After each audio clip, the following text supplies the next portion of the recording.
आपको मालूम है शंकर जी के मंदिर में कछुए की पत्थर की मूर्ति लगी रहती। कौन कौन ने देखा है? जरा उठता हाथ उठा, जरा देखा है आप लोगों ने?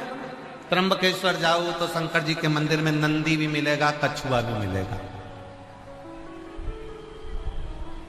भीमा शंकर जाओ, केदार जाओ, करें दर्शन आप लोगों ने, नंदी भी होता है, कछुआ भी होता है। कई लोगों के मन में प्रश्न आता है, गुरुजी ये शंकर जी के मंदिर में कछुआ क्या कर रहा है?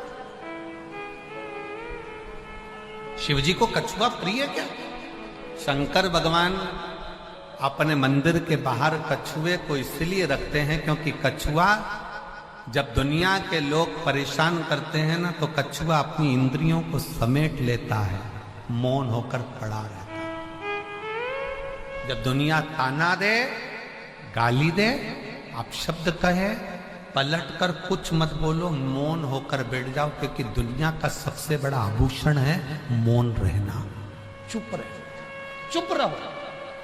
और कछुआ जिसको एक बार आप घुमा दो और दूसरी दिशा में चला दो, थोड़ी दूर चलकर कछुआ वापस उसी दिशा में चलेगा जिस दिशा में वो पहले जा रहा था। जिस दिशा में वो पहले जा रहा था उसी दिशा में कछुआ चलता है। घुमा दो, रास्ता बदल दो उसका, स्थान बदल दो उसका, परंतु फिर वापस उसी दिशा में जाएगा जिस दिशा में वो चलता था।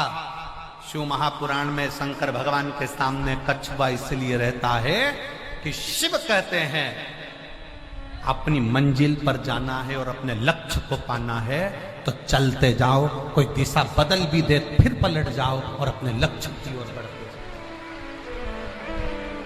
तुमने सोच लिया मकान खरीदना है मतलब मकान मिलेगा जरूर, जमीन खरीदना है मतलब जमीन मिलेगी जरूर, डॉक्टर बनना है मतलब तुम्हारा परिश्रम अगर प्रबल है तो तुम डॉक्टर बनोगे जरूर, इंजीनियर बनना है तो इंजीनियर बनोगे जरूर।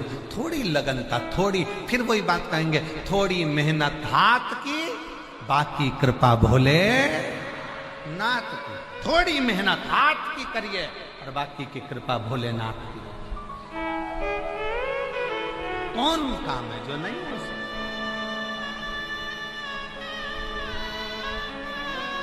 शिव कथा कर रहे हैं, भगवान शंकर का संवाद कर रहे हैं।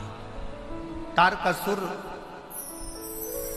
षडानंद कार्तिक के जब तारकासुर को मारने के लिए चले तो पार्वती जी ने कह दिया अब जाओ, अब तुम्हारे अंदर मैं और मेरा नहीं है, अब चले।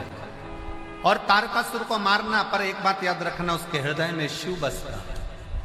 जिसके दिल में शंकर है ना, जिसके हृदय में शंकर है ना, उसको कष्ट मत देना।